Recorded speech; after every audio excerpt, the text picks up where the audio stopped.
My ex-boyfriend thought he could take my house just by saying it was his. I proved him wrong, but he came back with a plan to set my world on fire. Literally. The scent of lavender and damp earth from my garden used to be my welcome home. It was the first thing I noticed when I stepped out of my car, a fragrant promise of peace after a long day. This house, with its sun-drenched kitchen and the sprawling oak tree in the back, wasn't just a collection of wood and nails to me. It was a tapestry woven from my dreams and my savings. Every penny from a decade of grueling 60-hour work weeks, every bonus I'd earned, had been poured into the down payment and the mortgage. It was my sanctuary, the one place in the world that was unequivocally mine. Or so I thought. Mark, my now ex-boyfriend of 8 years, saw it differently. He loved to play the part of the lord of the manor, especially when we had guests. He'd gesture grandly at the reclaimed wood floors he'd helped pick out, by nodding once at a sample I'd spent weeks sourcing, or the custom bookshelves he'd envisioned after I'd sketched the design and hired the carpenter. His financial contribution to our life together consisted of paying the internet bill and occasionally buying groceries. His contribution to the house itself was a few pieces of flat-pack furniture he'd assembled with the same sullen reluctance a teenager shows when asked to do chores. But in his mind, his mere presence was a foundational pillar of the home. Our breakup wasn't a dramatic, plate-smashing affair. It was worse. It was a cold, quiet dismissal. He sat me down on the sofa, my sofa, bought with my promotion bonus, and informed me that he felt we were on different paths. He called my ambition unattractive and my late nights at the office a betrayal of our relationship. It was a masterclass in gaslighting. He twisted my hard work, the very work that afforded him the luxury of a freelance graphic design career, with a grand total of 2 clients, into a character flaw. I was too devastated to even argue. The man I thought I'd marry was telling me my success was the reason he was leaving. The initial shock was so profound that I let him stay for a few days to get his things in order. This was my first mistake. Days turned into a week. He moved into the guest room, but his presence still filled the house like a toxic fog. He'd use my kitchen, watch my TV, and act as if he were a long-suffering tenant instead of the man who had just shattered my world. When I finally found my voice and told him he had to leave, he just smirked. "It's my home too, Sarah," he said, his tone dripping with a condescending calm. "You can't just kick me out onto the street. We built this life together." That was the moment the fog of heartbreak began to clear, replaced by a slow-burning ember of rage. We built this, but the real nightmare began the following Tuesday. I came home from work, mentally and emotionally drained, to find a strange car in my driveway, parked right behind mine, blocking me in. A flashy, obnoxious convertible that I knew belonged to his mother, Brenda. Brenda, a woman who believed the sun rose and set on her precious boy, and who had always treated me with a thinly veiled disdain, as if I were a temporary fixture she had to tolerate. My heart hammered against my ribs as I used my key. The door swung open, not to the quiet solitude I was craving, but to the sound of laughter and the acrid smell of fresh paint. I stepped into the foyer and froze. My gallery wall, a collection of art prints and personal photos I'd spent years curating, was gone. The wall was a stark, sterile white, and propped against the baseboard were several paint cans. In the middle of my living room stood Mark and his mother, holding up paint swatches against the wall I'd painted a warm, comforting sage green. Brenda turned, a triumphant smile plastered on her face. "Oh, Sarah, you're home," she chirped, as if I were a minor inconvenience. "Mark and I were just deciding on a new color. This green is so dreary, don't you think? We're bringing some life back into the place." I stared at them, at the drop cloth spread over my furniture, at the smug look on Mark's face. The audacity of it was breathtaking. It felt like a home invasion. What are you doing?" I managed to stammer, my voice trembling. "Brenda, what are you doing in my house?" Mark stepped forward, placing a proprietary hand on his mother's shoulder. "Mom's just helping me fix the place up," he said smoothly. "Now that you're so busy with work all the time, this house has been neglected. It needs a woman's touch, but one with taste." The insult was so deliberate, so sharp, it stole the air from my lungs. "Get out," I whispered, the words barely audible. Then louder, my voice cracking with a fury I didn't know I possessed. "Both of you, get out of my house. Now!" Brenda let out a theatrical gasp, but it was Mark's reaction that turned my blood to ice. He didn't look angry or guilty. He looked amused. He let out a short, hollow laugh that echoed in the half-empty room. He took a step towards me, his expression a mask of pity and contempt. "Oh, Sarah," he said, shaking his head slowly. "You still don't get it, do you?" He gestured around the room, at the walls, the floors, the very air I was breathing. "Your name might be on some paperwork, but that doesn't matter. You were never really present here. You were always at the office. I was the one who made this place a home. I was the one who filled it with life." He leaned in closer, his voice dropping to a low, venomous whisper that was meant to break me completely. "So let me make this very clear for you. This isn't your home." His words hung in the air, thick and suffocating. "This isn't your home." For a split second, the world tilted on its axis. My own living room, the space where I'd celebrated promotions and cried over failed projects, suddenly felt alien.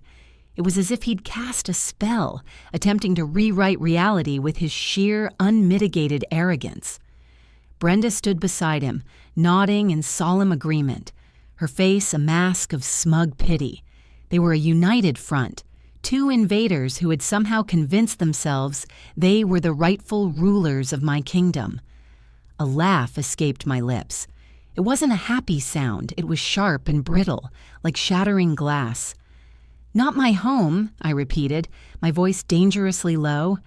"Mark, are you actually delusional? I bought this house. My name, and only my name, is on the mortgage. My salary, and only my salary, pays for it every single month. You pay for the Netflix subscription. That doesn't grant you squatter's rights." Brenda scoffed, stepping forward as if to shield her son from my sudden ferocity. "Don't you dare use that tone with him. A home is more than just bricks and money, you selfish girl. A home is about love and effort. Mark poured his heart and soul into this place while you were off playing corporate games. He chose the paint colors. He arranged the furniture. He made it livable." "He chose the paint colors?" I stared at her, incredulous. "I brought home dozens of swatches." He pointed at one and said, "That's fine," before going back to his video game. "He arranged the furniture according to a floor plan. I designed. You are both completely insane." "It doesn't matter," Mark cut in, his voice taking on a new, more menacing edge. "We lived here together as a couple for 8 years. In the eyes of the law, that makes this our shared property. It's a domestic partnership. You can't just erase my equity in this place because you're having a little tantrum." Equity. The word hit me like a physical blow. The equity in this house was built on my sleepless nights, my skipped lunches, my relentless drive, and he was trying to claim it as his own. The rage I felt was no longer hot and chaotic. It was turning into something cold, hard, and clarifying. It burned away the last lingering vestiges of grief and replaced them with a diamond-sharp focus. In that instant, he was no longer the man I had loved and lost. He was a thief, trying to steal my life's work from under my nose. I took a slow, deliberate breath, and when I spoke again, the tremor was gone from my voice. It was replaced by an icy calm that seemed to unnerve them more than my shouting had. "A domestic partnership," I said, nodding slowly as if considering it. "And you have equity. Those are very big words, Mark, very serious claims." He puffed out his chest, sensing a victory. "Exactly. So you can stop with the drama. I'm not going anywhere. In fact, if anyone should leave, maybe it's you. You could stay at a hotel for a few days while Mom and I get the place freshened up. It would be less stressful for everyone." The sheer, breathtaking audacity of the suggestion almost made me laugh again. He wanted to kick me out of my own house so he and his mother could redecorate.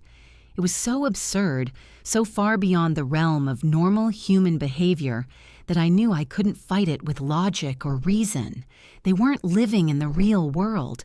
They were living in the world of Mark's entitlement, a kingdom where he was the perpetually wronged hero and I was the ungrateful villain. And in a battle against delusion, you don't bring arguments. You bring irrefutable proof. A small, tight smile pulled at my lips, a smile that didn't come anywhere near my eyes. You know what? Maybe you're right. Maybe I am confused about who this house belongs to. We've thrown a lot of words around: equity, partnership, home. But those are just concepts. Let's deal with something more concrete. Something a bit more official. Mark and Brenda exchanged a look of smug confusion. They thought I was conceding that my spirit was finally broken. They believed their campaign of gaslighting had succeeded. I let them have their moment. I turned my back on them and the mess they had made of my living room, the smell of their cheap paint stinging my nostrils. I walked past the paint cans and the drop cloths with a newfound purpose, my heels clicking purposefully on the hardwood floors. "Where are you going?" Mark called after me, a hint of uncertainty creeping into his voice. I paused at the doorway to my home office, the one room they hadn't yet dared to desecrate. I looked back over my shoulder, my expression unreadable. "Don't you worry," I said, my voice sweet as poison. "Just stay right there. I have something that will clear this whole misunderstanding up. I'm just going to go and get the paperwork." My home office was my inner sanctum. It was meticulously organized, a stark contrast to the creative chaos Mark preferred. The walls were lined with the bookshelves he'd claimed to envision, but they were filled with my books on finance, contract law, and market analysis. It was the nerve center of the life I had built, and the source of the money he now felt so entitled to. I went directly to the large, fireproof safe tucked away in the closet.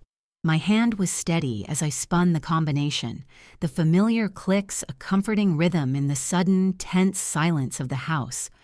Behind me, I could hear Mark and Brenda muttering in the living room. Their voices were low, a conspiratorial buzz. They were likely planning their next move, deciding which shade of beige would best suit their new life. The thought sent a fresh wave of cold anger through me. They weren't just redecorating.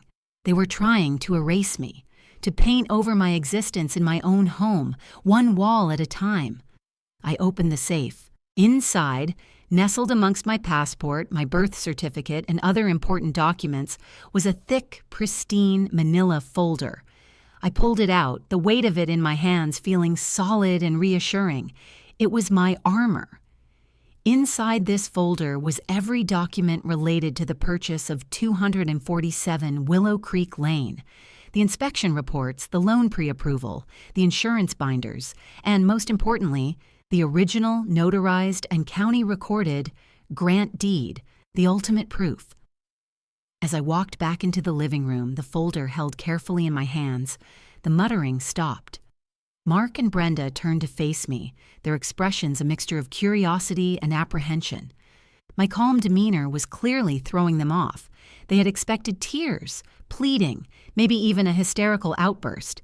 They had not expected quiet, methodical resolve. I didn't say a word. I walked over to my coffee table, a beautiful piece of solid oak I'd bought from a local artisan, and gently swept aside their paint swatches. The small cards fluttered to the floor, like rejected futures.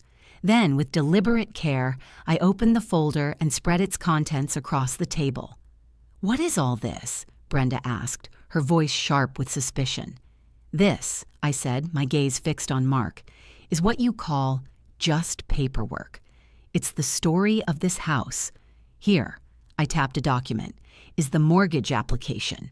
You'll notice there's only one name on it, mine, and here, I moved to another sheet, is the proof of down payment, a wire transfer from my savings account, an account, I might add, that you never had access to."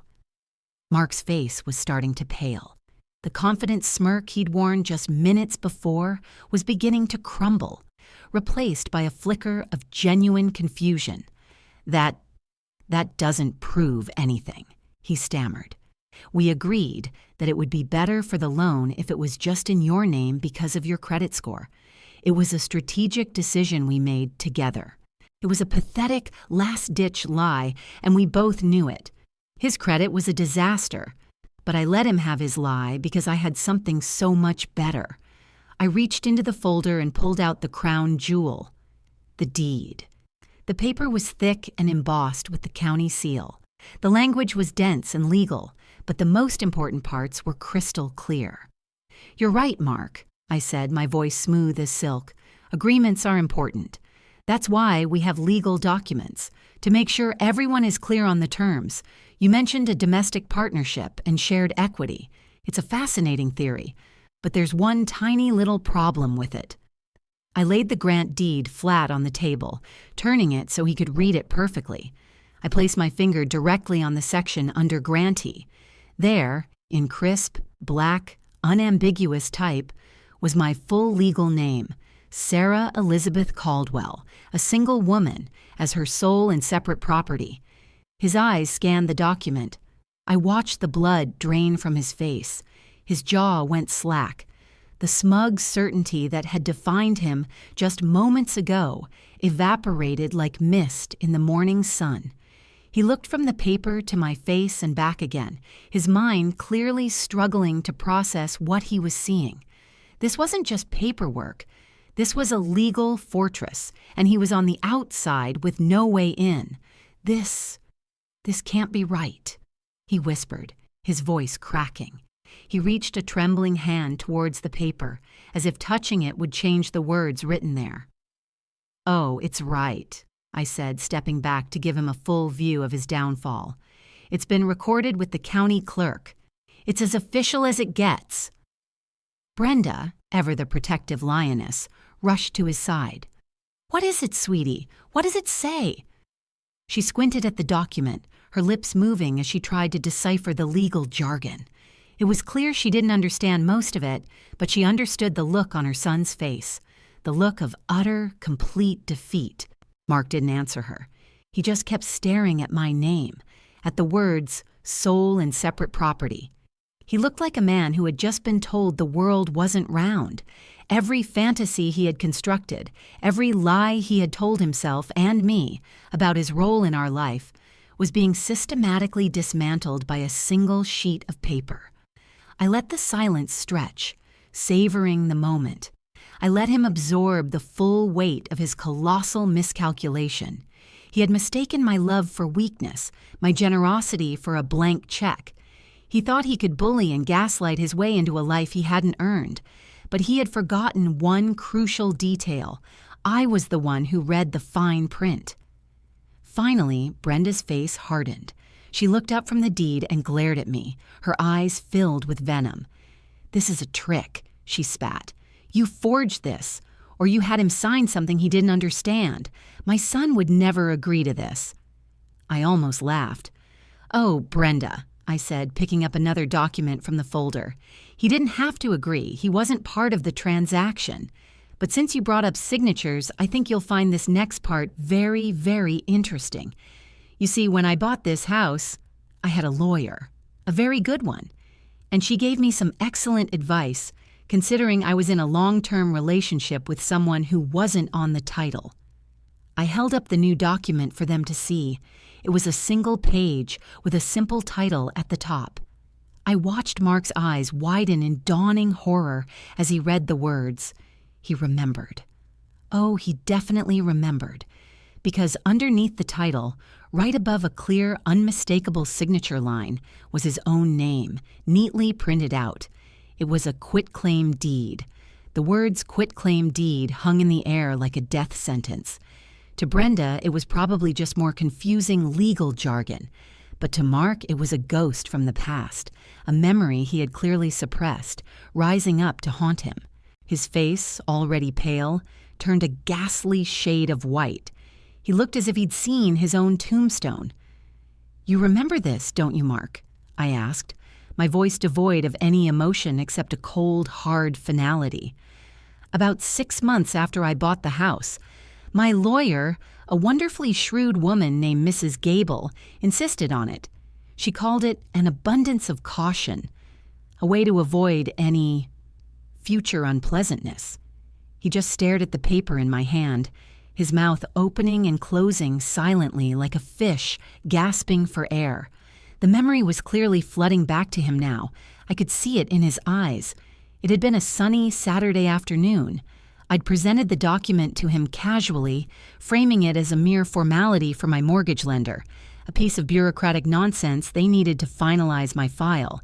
I'd told him it was just a document stating he acknowledged he wasn't a co-borrower and had no financial liability for the loan, which technically was true. It was just a very simplified version of the truth. I thought that was for the bank. He finally managed to croak, his voice a hoarse whisper. It was, I replied smoothly. In a way. It was to make it unequivocally clear to the bank, the county, and anyone else who might ever ask that you hold absolutely no legal claim, no interest, no equity whatsoever in this property. It's a legal document where you formally renounced any and all potential claims to the title, now and forever. You signed away your imaginary rights, Mark, for the low, low price of $1, which I believe I paid you in cash right after you signed. Do you remember? I watched him swallow hard. He did remember. He'd taken the $1 and joked about not spending it all in one place before using it to buy a lottery ticket later that day. The irony was so thick it was almost suffocating.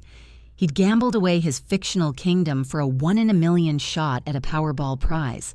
Brenda finally found her voice, a shrill, piercing shriek of outrage. You tricked him. You manipulated my son. He didn't know what he was signing. This is fraud. She lunged for the document, but I held it just out of her reach. On the contrary, Brenda, I said, my calm unshakable.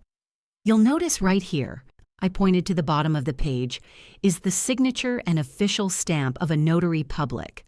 Mark signed this in the presence of a legally appointed impartial witness who verified his identity and his willingness to sign. He had every opportunity to read it. He chose not to. He chose to believe it was just boring paperwork because, let's be honest, anything that requires more than a paragraph of reading has never held his interest. Every word was a hammer blow, dismantling their entire fabricated reality. Mark sank onto the arm of my sofa, his entire body deflating as if all the air had been let out of him. The lord of the manor was gone, replaced by a petulant, defeated boy. He had built his entire argument on a foundation of feelings, assumptions, and his own inflated sense of importance. I had come back with a fortress of facts, legal statutes, and notarized signatures. It was never a fair fight. So, I said, carefully placing the quitclaim deed back onto the coffee table next to the grant deed. I surveyed the scene, the 2 legal documents asserting my sole ownership, the scattered paint swatches representing their failed coup, the stunned and broken man on my sofa, and his furious mother standing guard over him. Let's recap. This is my house. I bought it with my money. My name is the only one on the title. And you, I looked directly at Mark, legally signed away any potential claim to it years ago. There is no domestic partnership that supersedes a notarized quitclaim deed. There is no equity for you to claim. There is nothing. Are we all clear on that now? Or do you need me to draw you a diagram? Mark just stared blankly at the floor. But Brenda, fueled by a mother's righteous fury, was not done. You're a monster, she hissed, her face contorted with rage. A cold, calculating snake. To do this to a man who loved you, who gave you 8 years of his life. He gave me 8 years? I laughed, a genuine, mirthless laugh this time. He lived off my success for 8 years. He enjoyed the fruits of my labor while contributing the bare minimum and complaining that my ambition was unattractive.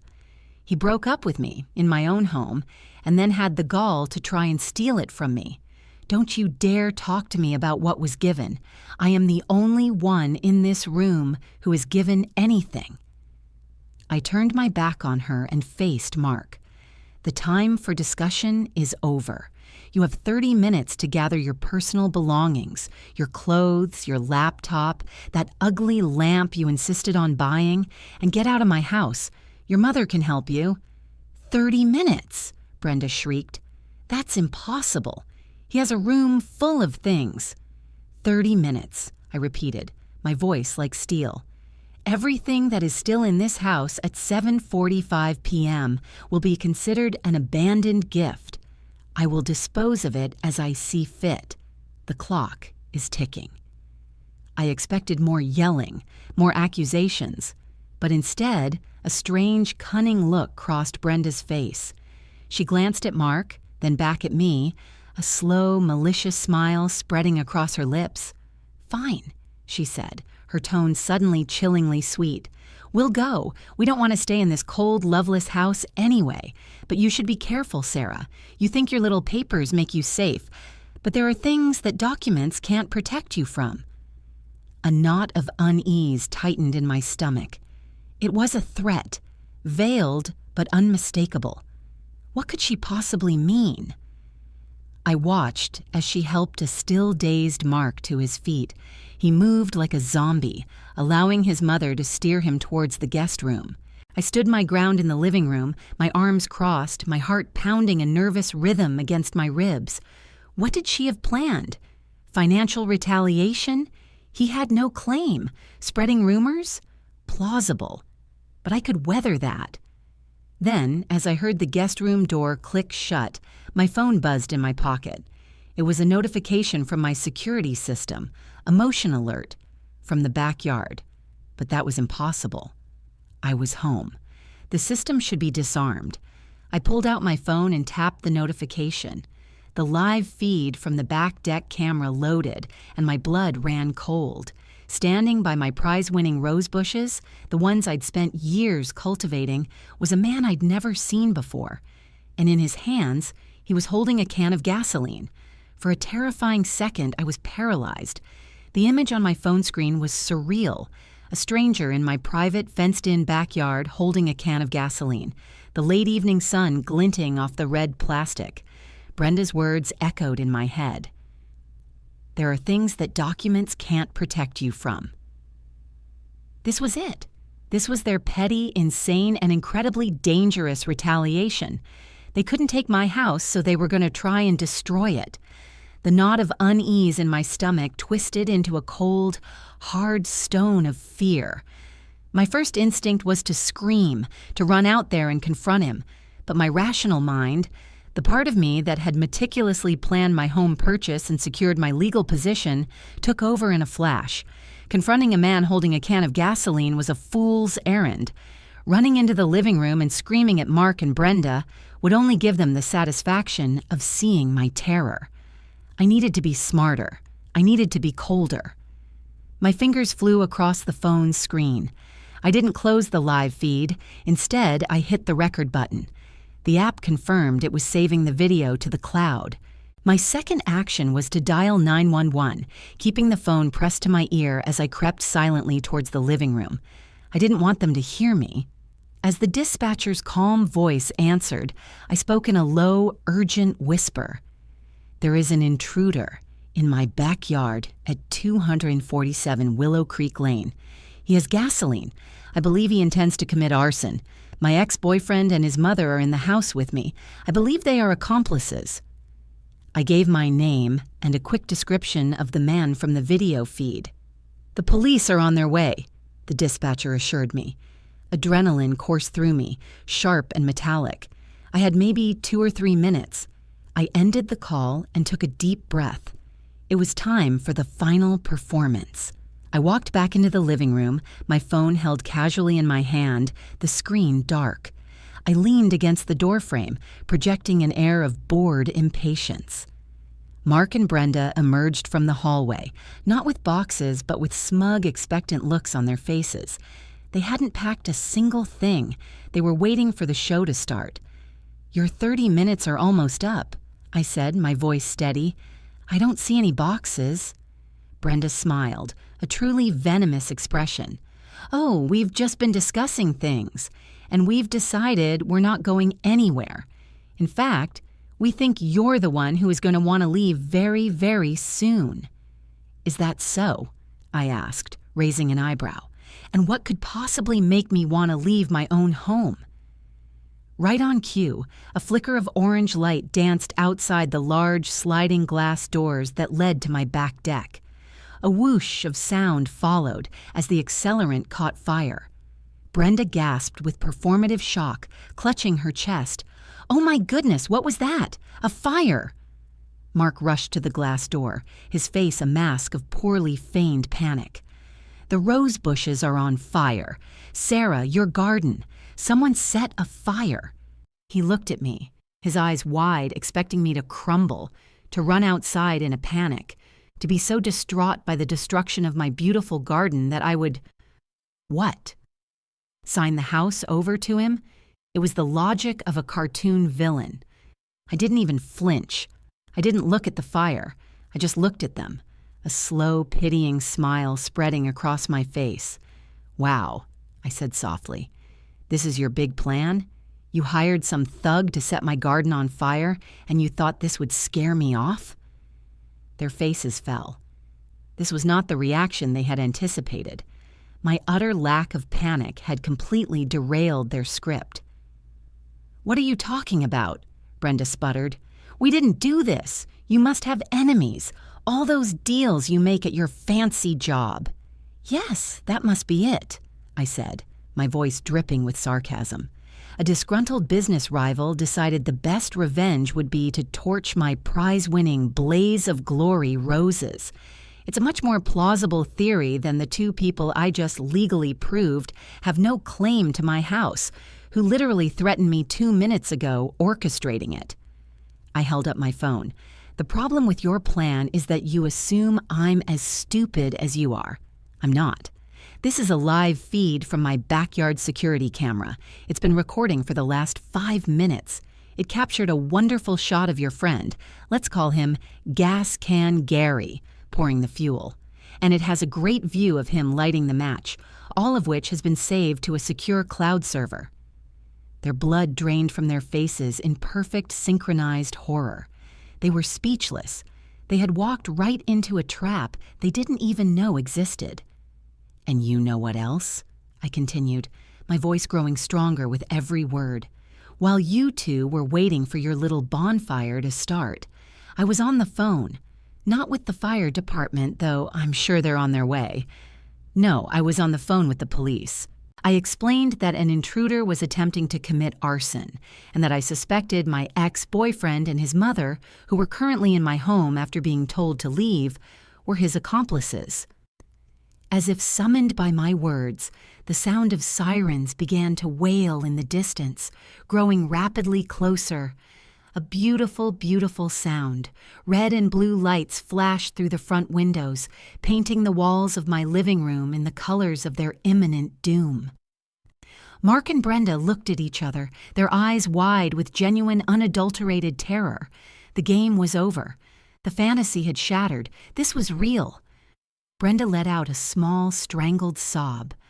Mark just looked at me, his expression a pathetic mix of disbelief and despair. Sarah, you wouldn't, he whispered. I already have, I replied, my voice as cold and hard as a judge's gavel. The police were efficient and professional. 2 officers came to the front door while others secured the backyard, quickly apprehending a very surprised Gas Can Gary as he tried to hop the back fence. I showed the officers the video. I showed them the deeds. I calmly explained the entire afternoon, from their attempts to repaint my walls to their final, pathetic act of criminal desperation. Mark and Brenda tried to protest, spinning a wild, incoherent tale of my vindictiveness, but their story fell apart under the briefest of questioning, especially when their hired arsonist, facing a hefty prison sentence, decided to cooperate and name the people who had paid him $200 to scare their crazy ex. I stood on my front porch and watched as they were led away in handcuffs. Mark wouldn't look at me. He just stared at the ground, a shrunken, pathetic version of the man who had so arrogantly declared my home wasn't mine just an hour before. Brenda, however, glared at me with pure, undiluted hatred until the moment the car door closed. The firefighters made quick work of the blaze, which had thankfully only scorched my roses and blackened a small patch of my lawn. It was damage that could be repaired. After the last police car pulled away and the firefighters had gone, I stood alone in the quiet of my living room. The air smelled of smoke and victory. I looked at the mess, the paint cans, the drop cloths, my precious documents spread across the coffee table. It was the debris of a battle I had won. Not just a battle for my house, but a battle for my dignity, for my work, for my reality. He hadn't just claimed my home, he'd tried to claim my life, and he had failed. I walked to the sliding glass door and looked out at my damaged garden. It was a scar, yes, but it was a scar on my property, my sanctuary. And tomorrow, I would start the work of rebuilding it, stronger and more beautiful than before, because it was mine. And now, everyone knew it.